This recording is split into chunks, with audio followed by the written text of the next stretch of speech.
अंधेरे में हजरत अनस रजी अल्लाह ताला अन्हो का फेल। नजर बिन अब्दुल्ला रजी अल्लाह ताला अन्हो कहते हैं कि हजरत अनस रजी अल्लाह ताला अन्हो की जिंदगी में एक मर्तबा दिन में अंधेरा छा गया। मैं हजरत अनस रजी अल्लाह ताला अन्हो की खिदमत में हाजिर हुआ और अर्ज किया कि हुजूर सल्लल्लाहु अलैहि वसल्लम के जमाने में भी इस किस्म की चीजें पेश आती थीं। उन्होंने फरमाया, खुदा की पनाह, हुजूर सल्लल्लाहु अलैहि वसल्लम के जमाने में तो जरा सी हवा तेज हो जाती थी तो हम लोग कयामत के आ जाने के खौफ से मस्जिदों में दौड़ जाते थे।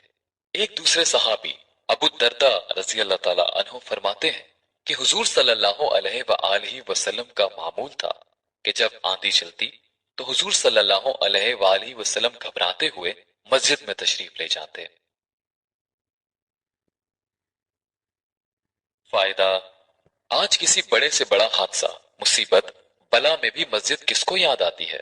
अवाम को छोड़कर खवास में भी इसका एहतमाम कुछ पाया जाता है? आप खुद ही इसका जवाब अपने दिल में सोचें।